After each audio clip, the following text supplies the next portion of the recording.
Saros 10R Robot Vacuum and Mop. Just looking at this thing in person, you can tell it means business. From the outside, the Saros 10R looks like a futuristic disc, finished in a sleek, glossy black. It's slim, sitting just a little over 3 inches high. The top is smooth, without any clunky sensor towers. The whole thing feels sturdy, and I immediately thought, okay, this is no flimsy gadget. It looks like it could actually help with the messes I deal with daily. From my experience, robot vacuums usually have at least a few quirks, getting stuck under furniture or hair tangling on the brush. So honestly, I was a bit skeptical before I started using the Saros 10R. Could something this thin and high-tech really handle my pet hair, the endless sand my shoes track inside, or the dried stains from spills in my kitchen? That was my main question when I took it out of the box and got started. I want to give you a quick review of the key features that matter most if you're weighing whether this robot might suit your home. The Saros 10R's main feature is its ultra-thin design. It's only 3.114 inches thick, so from my experience, it cruised right under most of my furniture, beds, sofas, and low cabinets, where dust bunnies love to hide. Most robot vacuums I've tried either bump into the edges and turn away, or just get stuck and beep for help. The Saros 10R surprised me. It reached places I thought only a broom could access. The robot is powered by the Starsight Autonomous System 2.0, which sounds super fancy, but simply put, it means it's using an advanced set of sensors and cameras to map out your rooms and avoid obstacles. What I really love about it is that it doesn't just guess where things are. It actually detects and recognizes things like cables, shoes, pets, and even a sock left on the floor. It navigates around these objects way better than any basic robot vacuum and almost never gets tangled with cords, which is the single biggest headache for me. If you're new to robot vacuums, you might wonder what brush tangling is. Some older vacuums collect human or pet hair that wraps around the roller, forcing you to cut or untangle it by hand. The Saros 10R uses what's called a duo-divide main brush and a special FlexiArm Riser side brush, both designed not to get jammed with hair. And from my experience testing it with my long hair and my cat's fur, it did way better than I expected. After cleaning, I checked the rollers, and there was hardly any hair stuck there. Maintenance, for now, has pretty much just meant emptying the dustbin bag from the dock and washing the filter every now and then.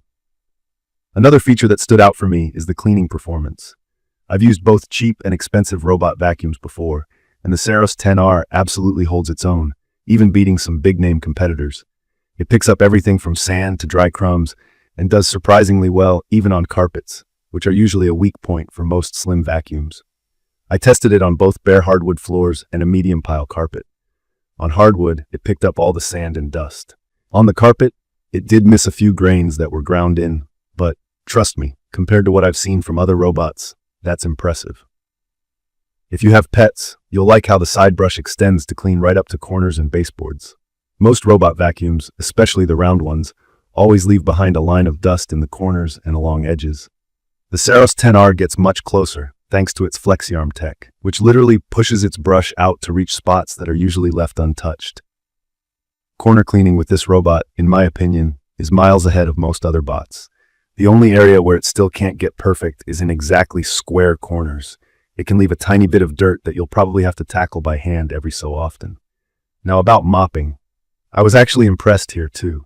This robot doesn't just drag a wet pad around like some, it uses dual spinning mop pads and hot water for washing, which, from my experience, makes a noticeable difference when you're cleaning up dried stains like spilled soy sauce. When the robot noticed a mess while mopping, it auto-returned to the base station to rinse off the pads and went back to finish cleaning. Not only did the stain nearly disappear, there wasn't much moisture left on the floor after mopping, which helps if you hate waiting for your floors to dry. Something that's not obvious at first, but is actually really convenient, is the multifunctional docking station. In my daily routine, having a dock that empties the robot's bin, washes its mop pads with hot water, dries them with hot air, and refills the tank meant I barely needed to touch the robot. The dirty water tank is easy to remove and clean. It's perfect for people who do not enjoy dealing with dust and dirty water. If you deal with pet hair or lots of small debris like kibble, it really helps keep your hands clean too. There's built-in support for voice assistants, Alexa, Google Home, Siri, and even Roborock's Hello Rocky, so starting a cleaning job is just a voice command away. I played around with this using both my phone and a quick voice prompt. The robot's app is super easy to set up and use. You can create a cleaning schedule or command it to clean just one specific room or spot.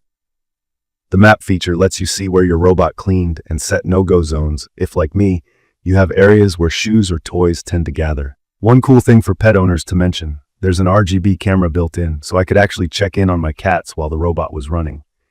I tried the pet search and two-way calling for a laugh, and it worked way better than expected. The app lets you take quick photos if your cat is being extra cute, apparently. You can turn these features off for privacy.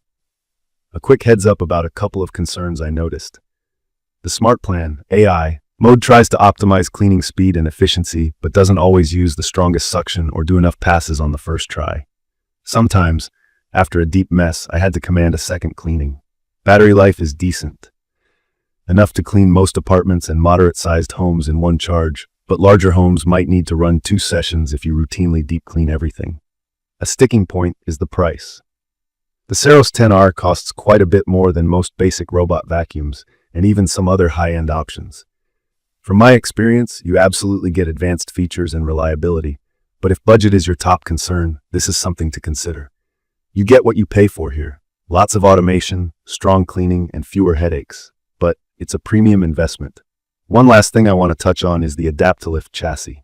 This fancy label means the robot can lift its body and wheels to climb over obstacles up to 4 centimeters high. So, for me, that meant it got over my thick living room rug and door thresholds without getting stuck.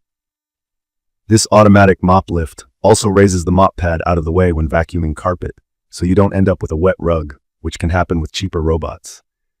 In conclusion, from my experience using the Saros 10R Robot Vacuum and Mop, it combines powerful suction, next-level navigation and mapping, and true hands-off dock cleaning in the slimmest design I've tried for a high-end robot vacuum so far. If you want a robot that can actually get under your furniture, avoid getting tangled up in cords, mop your floors almost as well as you do by hand, and stay out of your way, I'd recommend this for homes with pets, busy schedules, or anyone sick of constantly cleaning up after kids. It's perfect for anyone who wants a reliable, easy-to-use robot and doesn't mind paying a bit extra for peace of mind and free time. That wraps up my quick review. I will post full information about the Saros 10R Robot Vacuum and Mop in the comments section. See you in the following videos.